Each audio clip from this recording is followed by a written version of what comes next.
Salut à tous et bienvenue sur cette vidéo qui traite de l'actualité K-pop des derniers jours. Cette semaine, la campagne d'accusation bat son plein, et d'autres idoles ont encore été visées cette semaine. Un topic, avec le titre suivant, a été posté sur un forum coréen.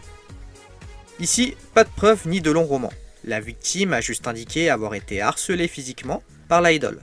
Hyuna a rapidement pris la parole elle-même sur son Insta. Elle y mentionne que depuis ses débuts, il y a 14 ans, elle a souvent reçu des messages de haine, qu'elle n'a pas pris au sérieux. Mais que cette fois, elle voulait répondre personnellement à cette attaque. Elle explique dans son post qu'elle a toujours rencontré des difficultés dès son plus jeune âge, en ayant commencé à 8 ans sa carrière d'actrice, et à 12 ans son entraînement de trainee.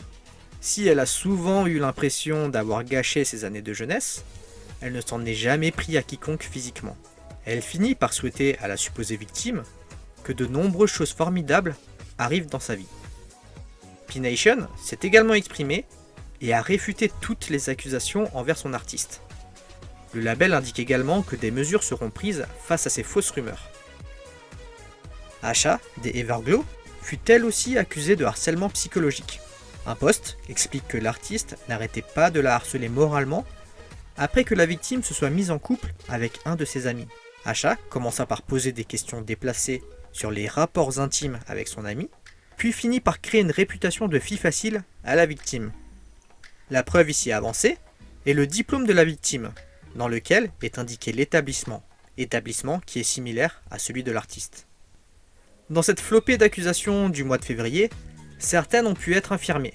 C'est le cas de Sono, du band The Boys. Un post l'incriminait également et affirmait que Sono harcelait sa petite amie de l'époque. Il lui infligeait des douleurs physiques ou la forçait à boire.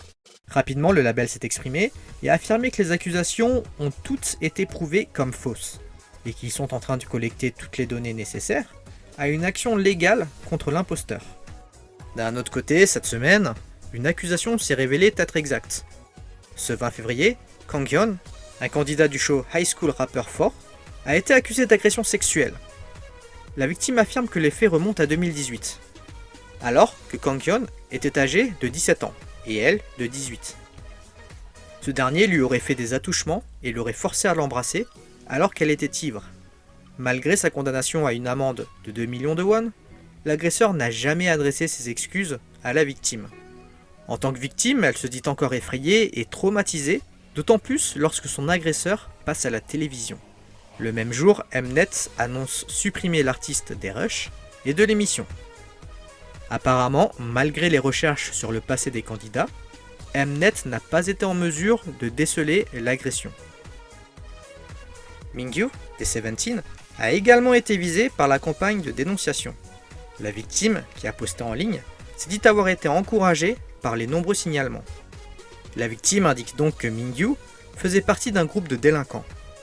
Un jour, en rentrant chez elle, la victime a été agressée verbalement par un groupe d'étudiants qui n'hésitaient pas à lui prendre de l'argent et à faire preuve de semi-violence contre elle, à savoir lui pousser la tête.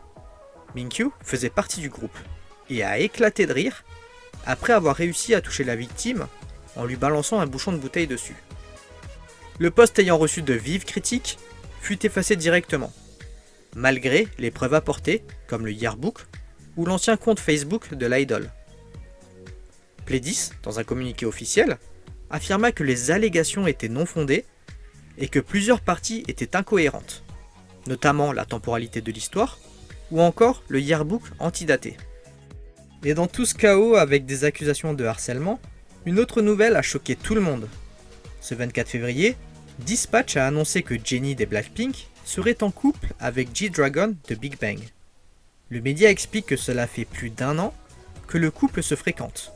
G-Dragon aurait un parking privé dans sa résidence ainsi qu'un ascenseur privatif, ce qui permettait à Jennie de pouvoir les utiliser sans vérifier son identité. Apparemment, Jennie se rendait chez lui tous les jours après sa journée de travail. Et apparemment, les labels respectifs seraient au courant de la relation. Il arrivait même que les managers des bands déposaient Jennie chez son copain. La mère de Jennie serait également au courant de cette relation, mais serait très contente de la manière dont G-Dragon prend soin de sa fille. YG plus tard s'est exprimé sur le sujet et a affirmé ceci. Nous ne pouvons rien confirmer concernant les vies privées de nos artistes. Nous vous demandons votre compréhension. Bon, jusqu'ici ce ne sont que des suppositions qui n'ont pas été vérifiées. Mais au vu des détails donnés, ainsi que de la réaction de la YG, il semble que cela ne soit pas si improbable. Allez, si ça vous a plu, likez la vidéo, abonnez-vous et activez la cloche. Et venez sur Insta pour discuter plus tranquillement. On se dit à toutes et bye bye.